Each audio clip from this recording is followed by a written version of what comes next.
Hola, bienvenidos un día más al programa Lecciones que Transforman.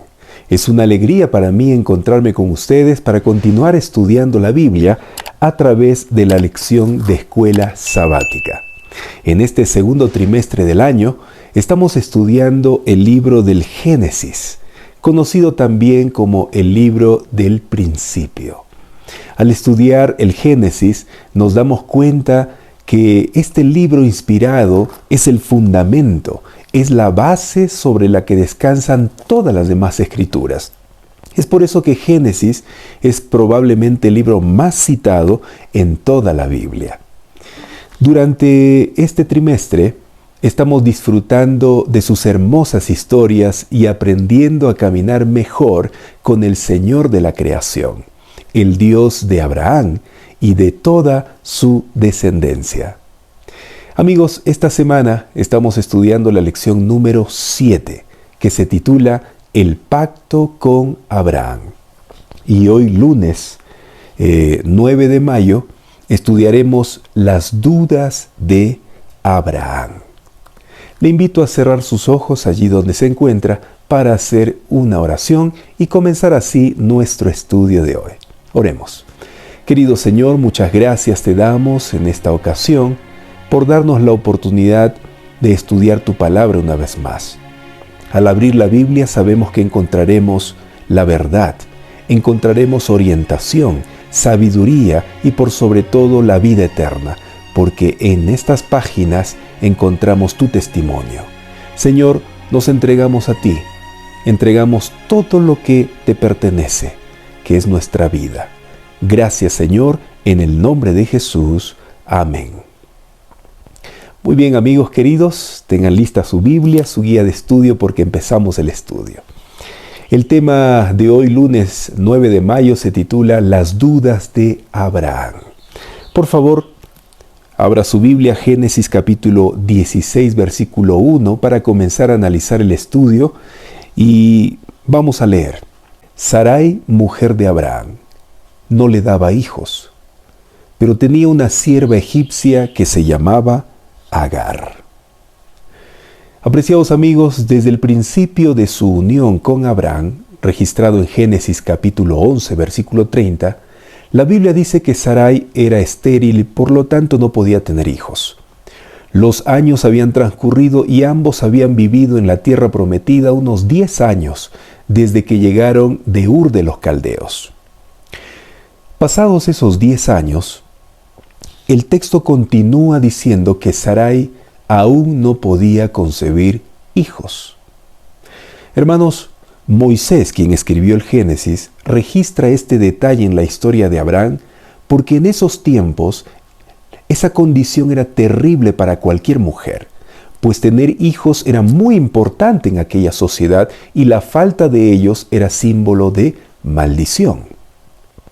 Y además, Dios había prometido a Abraham que le daría una simiente y que en él serían benditas todas las familias de la tierra. La tardanza de Dios en cumplir su promesa, sin duda tenía el propósito de fortalecer y arraigar la paciencia de Abraham y Sarai y demostrar la soberanía y la omnipotencia de Jehová, porque se acercaba el tiempo cuando sería humanamente imposible que tanto Abraham y Sarai tuviesen hijos. Al sentir vergüenza por su esterilidad, Sarai fue la primera en debilitarse y tomó la desagradable decisión de decirle a Abraham lo que quedó registrado en Génesis capítulo 16, versículo 2. Leamos. Dijo Sarai a Abraham: ya ves que Jehová me ha hecho estéril. Te ruego, pues, que te llegues a mi sierva, y quizá tendré hijos de ella. Amigos, en aquel tiempo no era considerado inmoral que Sarai diese su esclava a Abraham, porque la costumbre de aquellos días permitía, en un caso como este, que la esposa diese su sierva a su marido como esposa, una esposa secundaria, con la esperanza de que la nueva unión fuese bendecida con un hijo, y ese hijo sería rápidamente reclamado y adoptado por la señora de la casa. Según esta costumbre, la sierva de Sarai, es decir, Agar, no sería deshonrada, ya que se la consideraría una esposa más, aunque no tendría el mismo nivel o rango que la primera esposa. En segundo lugar, fue un acto de desinterés de parte de Sarai, entre comillas desinterés. Y eso pudo haber tocado el corazón de Abraham hasta el punto de cegarlo respecto de las consecuencias morales de lo que estaba haciendo. Finalmente, todavía no estaba del todo claro que la simiente vendría a través de Sarai. Dios le había dicho a Abraham que Eliezer no sería su heredero. Dios solo le había dicho que el heredero sería un hijo suyo. Y por supuesto, el problema de la edad también añadió fuerza al razonamiento detrás de la sugerencia de Sarai. Sin embargo, todo lo que acabo de mencionar no justifica la acción de Abraham al tomar como mujer a Agar, porque el hecho de que la cultura de aquellos tiempos permitiera tal acción no hace que ésta fuese correcta. Fue un acto equivocado porque chocaba con la enseñanza bíblica del matrimonio monógamo, es decir, el matrimonio de dos personas, varón y mujer, según lo estableció Dios al principio en el Edén. Además, la actitud de Abraham como el de Sarai implica el uso de astucias y razonamientos humanos con el fin de, entre comillas, ayudar a Dios a cumplir sus promesas. Aunque Sarai tiene razón legalmente con respecto a las leyes de su sociedad, está equivocada con respecto a sus propios estándares. Como sugiere claramente el curso de la historia, su elección está en conflicto con las instrucciones y promesas de Dios. En esta parte de la historia, amigos, Sarai toma la iniciativa y culpa a Dios mientras explica su condición y justifica su dudosa propuesta a su esposo. Por lo tanto, aquí la fe está ausente. Sarai ni siquiera está segura del resultado de su maniobra, pues ella usa la palabra quizá tenga hijos por medio de ella. Ella había cambiado de la esfera divina de la fe al dominio humano de las estrategias y obras. Se ha distanciado de la perspectiva de la promesa de Dios para irse a la perspectiva de la realización humana. El apóstol Pablo tiene en mente estas diferentes perspectivas del nacimiento cuando piensa en los dos pactos, allí en Gálatas capítulo 4, versículos 21 al 31, y junta los dos nacimientos uno al lado del otro para compararlos.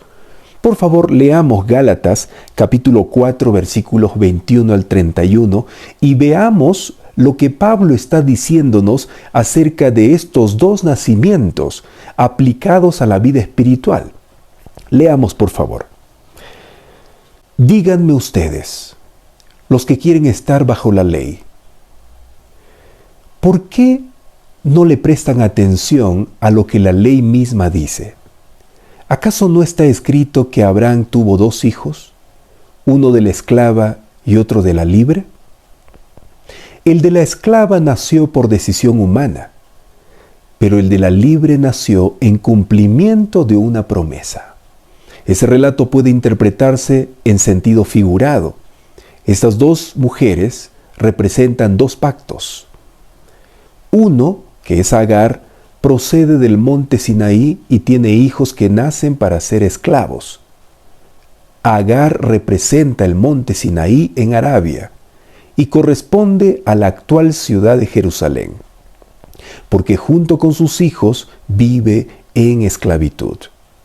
Pero la Jerusalén celestial es libre, y esa es nuestra madre, porque está escrito: tú, mujer estéril que nunca has dado a luz, grita de alegría. Tú, que nunca tuviste dolores de parto, prorrumpe en gritos de júbilo, porque más hijos que la casada tendrá la desamparada. Ustedes, hermanos, al igual que Isaac, son hijos por la promesa, y así como en aquel tiempo el hijo nacido por decisión humana persiguió al hijo nacido por el Espíritu, así también sucede ahora. Pero, ¿qué dice la Escritura? Echa de aquí a la esclava y a su hijo. El hijo de la esclava jamás tendrá parte en la herencia con el hijo de la libre. Así que, hermanos, no somos hijos de la esclava, sino de la libre. Amigos, fíjense en los versículos que acabamos de leer. El apóstol Pablo nos enseña en Gálatas capítulo 4 que el nacimiento de la esclava Agar, según la carne, representa el logro humano, las obras humanas, la servidumbre bajo las obras de la ley. Pero el nacimiento de la mujer libre, Sarai, mediante la promesa y según el Espíritu, representa la libertad bajo la gracia de Dios. El apóstol Pablo alude a esta historia para expresar su punto de vista sobre las obras y la gracia. En ambos relatos, el resultado es el mismo. La recompensa inmediata del obrar humano, al margen de la voluntad de Dios, conduce a problemas futuros. Fíjense que Dios está ausente durante todo el curso de la acción. Sarai habla de Dios, pero nunca le habla a él, ni Dios les habla a ninguno de ellos. Esta ausencia de Dios llama la atención, especialmente después de la intensa presencia de Dios en el capítulo anterior, es decir, en el capítulo 15 de Génesis. Ahora vamos a leer, por favor, el versículo 3 de Génesis capítulo 16. Génesis 16, 3. Así, al cabo de 10 años de habitar Abraham en Canaán, su mujer Sarai tomó a Agar, su sierva egipcia, y la dio por mujer a su marido Abraham.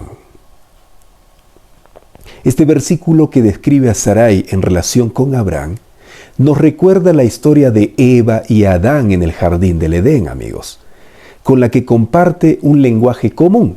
¿Se dieron cuenta? Miren, fíjense una vez más en el versículo 3.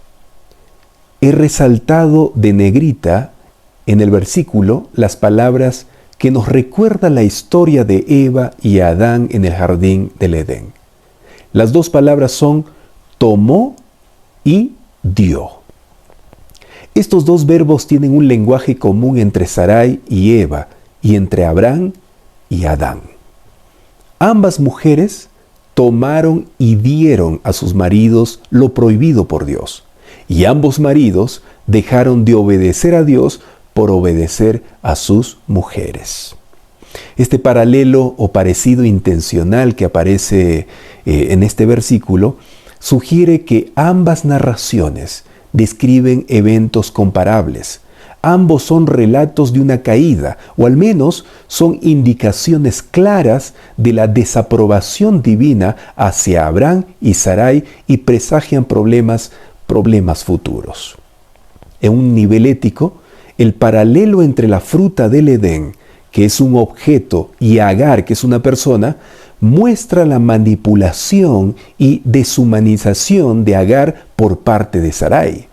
Es decir, Sarai usa a Agar como una cosa y le roba así su identidad humana. La rebaja al punto de simplemente utilizarla como un instrumento para sus propios fines.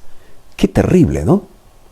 Este paralelismo entre las dos historias implica la desaprobación de Dios de esta manera de actuar.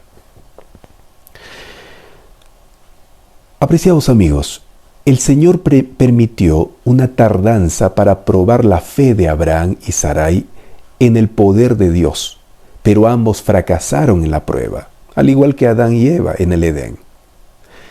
La poligamia se había difundido tanto que había dejado de considerarse pecado. Sin embargo, violaba la ley de Dios y destruía la santidad y la paz de las relaciones humanas, como ahora, ¿no? La unión de Abraham con Agar resultó perjudicial, no solamente para su propia casa, sino también para las generaciones futuras, desgraciadamente. Halagada por el honor de su nueva posición como esposa de Abraham y con la esperanza de ser la madre de la gran nación que descendería de él, Agar se llenó de orgullo y jactancia y trató a su ama con desprecio. Los celos mutuos perturbaron la paz del hogar que una vez había sido feliz. Y viéndose forzado a escuchar las quejas de ambas, Abraham trató en vano de restaurar la armonía.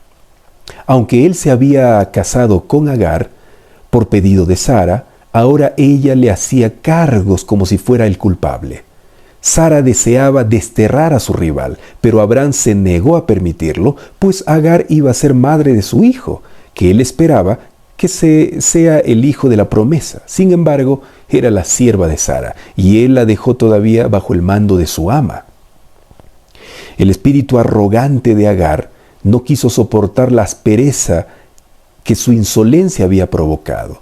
Y como Sarai la afligía, Agar huyó de su presencia, dice el versículo 6. Agar se fue al desierto y mientras solitaria y sin amigos descansaba al lado de una fuente, el ángel del Señor se le apareció en forma humana. Amigos, la frase el ángel del Señor se usa aquí por primera vez en el Antiguo Testamento, donde aparece 58 veces. En el libro de Génesis, este título, ángel del Señor, aparece 6 veces, 4 en Génesis 16 y 2 en la historia del sacrificio de Isaac, que se encuentra en el capítulo 22. El ángel del Señor a menudo se identifica como Jehová, es decir, con Dios mismo.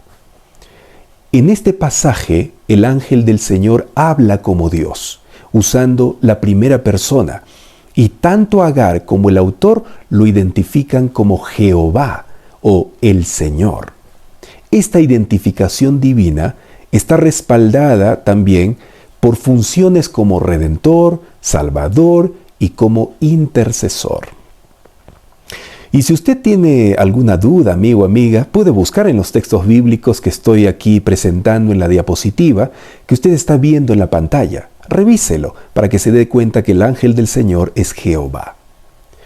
Por estos motivos, los estudiosos bíblicos a menudo identifican al ángel del Señor con el Logos, es decir, el Cristo preencarnado. Agar se encuentra cerca de un manantial en el desierto, donde se detiene en busca de agua. El texto especifica sobre el camino a Shur, que muestra a Agar dirigiéndose a Egipto, su tierra natal, ya que Shur estaba ubicada cerca de la frontera de Egipto, según Éxodo capítulo 15, versículo 22.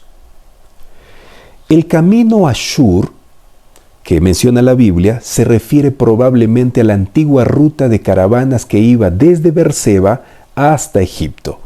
Esto nos indica de que Agar aparentemente planeaba regresar con su familia egipcia. Estaba camino hacia allá. Entonces Dios mismo se dirige a Agar como sierva de Sarai en este texto, para recordarle su posición y su deber, y le ordena que vuelva con Sarai y que se ponga bajo su mando. Al decirle a Agar que vuelva, Dios no solo se estaba refiriendo al regreso físico a Sarai, sino implica la idea espiritual del arrepentimiento. Encontramos la misma intención divina en la palabra someterse o ponerse bajo el mando de Sarai. El Señor presiona a Agar para que regrese a su condición pasada de opresión, un movimiento que él describe en términos de arrepentimiento. El ángel del Señor alude aquí al pecado de soberbia de Agar y la llama a volver o arrepentirse, a humillarse ante Sarai, a quien había comenzado a despreciar. Además de la necesidad de Agar de reparar el error del pasado, el ángel del Señor insiste en su regreso por motivos que conciernen al futuro. De hecho, el viaje de Agar de regreso a Egipto pudo haber comprometido el cumplimiento de la promesa divina. Así que tiene que volver Agar a la casa de Abraham para disfrutar de la bendición de Abraham. Este mensaje es dado cuando después de la reprensión y la orden, Dios le dice en el versículo 10 lo siguiente. Fíjese, lea conmigo. El ángel del Señor dijo también: multiplicaré tanto tu descendencia que por ser tanta no podrá ser contada. Y como recordatorio perpetuo de su misericordia, se le mandó que llamara a su hijo Ismael, que significa Dios oirá. Qué hermoso significado, Dios oirá. El nombre de este hijo se explica a Agar como expresión del cuidado de Dios por ella, porque el Señor ha oído su aflicción, y aunque Dios acaba de anunciar o animar a Agar a volver a la aflicción y someterse, Él no es indiferente a su dolor. Así que Dios se describe a sí mismo aquí como sensible, como amoroso, como un Dios que está en contacto con los humanos y se comunica con ellos. Aquí vemos a Dios mostrando gracia en la vida de Agar. Qué maravilloso, amigos. Qué hermoso es saber que tenemos a un Dios que, a pesar de nuestros errores y pecados que cometemos, está dispuesto a darnos una nueva oportunidad. Alabado sea su nombre. Él es un Dios que nunca se rinde con nosotros. Siempre está allí luchando y dando todo de sí para que lleguemos a la meta final. Es verdad que muchas veces tenemos que sufrir fuertemente las consecuencias de nuestros errores y pecados, pero Él está a nuestro lado para perdonarnos y sostenernos en nuestras tribulaciones. Él está a nuestro lado, amigos, para decirnos que no todo está perdido y que hay esperanza para nuestra salvación. Tal vez en este momento estoy hablando a alguien que tomó malas decisiones en la vida y ahora está herida por los golpes que le han causado las consecuencias de esas malas decisiones. Pero hoy yo te digo, amigo, amiga, que no te desanimes, no te desalientes, no abandones tus sueños de tener una vida mejor, porque si estás respirando es porque todavía hay esperanza, todavía hay oportunidad de corregir los errores y hacer mejor las cosas. Anímate, fortalécete. Recuerda que Dios está esperando que vuelvas a Él. Vuelve a Él en confesión y arrepentimiento para que seas perdonado y limpiado de toda maldad. Él promete hacerte una nueva criatura y solo Él lo puede hacer. Tú solo jamás podrás cambiar la historia de tu vida. Es por eso que te invito a acercarte a Él una vez más para continuar tu viaje en esta vida. Hazlo. Sé como Agar.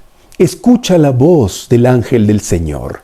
Escucha la voz de Cristo que te dice: vuelve a mí. Solo en mí hay esperanza, solo en mí hay cambio de vida, solo en mí hay felicidad verdadera y completa. Vuelve a mí. Escucha la voz de Dios, amigo. Él te ama mucho, más de lo que te imaginas, y Él está llevando tu vida por un camino que te va a dar plenitud de vida. Hazlo. No desperdicies el tiempo de tu existencia en esta tierra. Aprovéchalo junto con Jesús.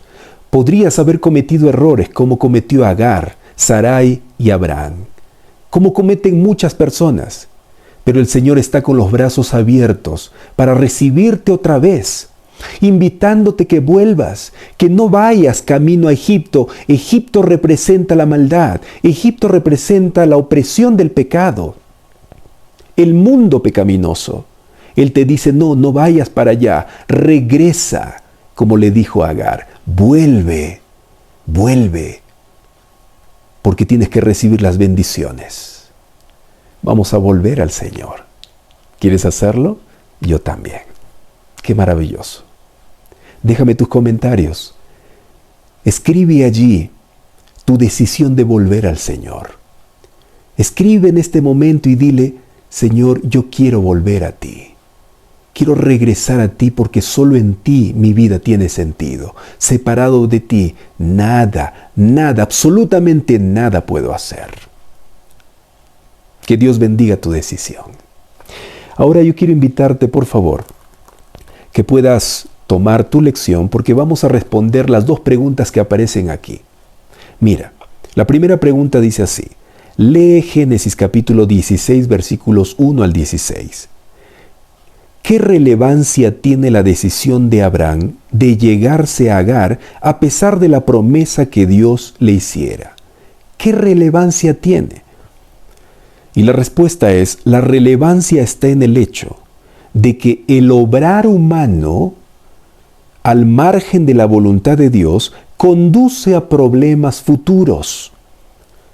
Y esos problemas futuros son, por ejemplo, la discordia, los celos, el abuso, la violencia, la injusticia, como sucedió en el caso de Agar, Sarai y Abraham. Oh amigos, si nosotros seríamos conscientes de la relevancia de tomar decisiones separados de Dios, tendríamos más cuidado de hacer nuestra voluntad. Porque nuestra voluntad siempre nos mete en problemas. Nuestras propias decisiones, que no están regidas o en armonía con la voluntad de Dios, nos traen solamente sufrimiento y dolor. Por favor, reflexionemos antes de tomar decisiones, antes de actuar, antes de pensar, antes de hablar. Primero, sigamos el consejo del Señor. Y si tenemos que esperar, esperemos. Recuerda que Dios jamás, escúchame por favor, Dios jamás incumplió sus promesas. Él cumplió todas. Tarde o temprano, Él cumple sus promesas. Y es que Dios tiene su propio tiempo, amigo, amiga. Sí, Él no se maneja con nuestro tiempo. Él tiene su propio tiempo y sus pensamientos son más altos que los nuestros. Y su tiempo es más perfecto que nuestro tiempo. Por lo tanto, confía en Jehová, espera en Él y Él hará. Vamos a la segunda pregunta que dice, ¿por qué es tan fácil que nosotros cometamos el mismo tipo de error que Abraham? Una pregunta muy reflexiva, muy importante también. La respuesta es, porque tenemos la tendencia a hacer nuestra propia voluntad, solucionar nuestros propios problemas y olvidarnos de Dios y de su poder. Somos impacientes y descontrolados. Apreciados amigos, esta es nuestra condición. Tenemos una tendencia a hacer lo que queremos, sin considerar la voluntad de Dios. Es por eso que nos metemos en problemas. Es por eso que nos golpeamos en la vida, porque no deseamos seguir los consejos divinos que están escritos aquí, en este libro maravilloso, considerado como la palabra de Dios. Amigos, el consejo es que nosotros podamos abrir la Biblia, podamos abrir las Escrituras para conocer la voluntad del Señor. Todo aquel que sigue los consejos de Dios no fracasa, no deja de triunfar, siempre le va bien. Es por eso que el consejo es que no vayamos ni a la derecha, no vayamos ni a la izquierda, sino que nos fijemos y nos centremos en la palabra de Dios y seremos prosperados, tendremos éxito en la vida. No nos apuremos, no nos descontrolemos, seamos pacientes, esperemos en el Señor y Él hará. Las cosas que Él nos promete, las va a cumplir. Tarde o temprano las va a cumplir. Por favor, no deje de creer en las promesas de Dios, porque los tiempos de Dios son perfectos. Los tiempos de Dios son los mejores, mejores que los nuestros. Por eso yo le invito hoy nuevamente a no dudar de Dios. Hoy quiero invitarle a orar para que el Señor nos saque del terreno de la duda y nos lleve a su presencia. Esa presencia donde hay plenitud de confianza, hay plenitud de vida. Vayamos a Él. Aunque el mundo esté contra nosotros, burlándose, mandándonos incredulidades, pero nosotros seamos firmes en las creencias del Señor, en las promesas del Señor. ¿Quiere hacer eso? ¿Sí? Vamos a orar. Querido Señor, gracias. Gracias porque en tu palabra nosotros encontramos fortaleza para seguir creyendo en tus promesas. Señor, sácanos del terreno de la duda. No queremos volver a cometer los mismos errores del pasado. Queremos nosotros ahora tomar las decisiones de la vida en tu presencia y considerando tu voluntad. No queremos golpearnos, Señor, más.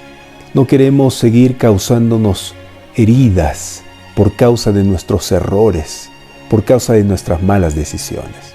Por favor, te pido, Señor, que nos ayudes a estar firme hasta el final. Gracias, oh Dios, porque tú estás con nosotros a cada instante, dirigiendo nuestra vida. En el nombre de Jesús. Amén. Queridos amigos, muchas gracias por su compañía. Gracias por haberme aquí acompañado en el estudio de la lección junto con la Biblia. Por favor, no dejes de compartir este video, este estudio. Manda allí a tu familiar, a tu amigo. Déjanos tus comentarios también. Y estoy seguro que las cosas serán mejores cuando el mensaje de Dios llegue al corazón de esas personas. ¿Está bien? Suscríbete también al canal. No dejes de suscribirte, por favor, ¿sí? Y compartir. Que Dios te bendiga. Nos vemos mañana si Dios lo permite. Hasta luego.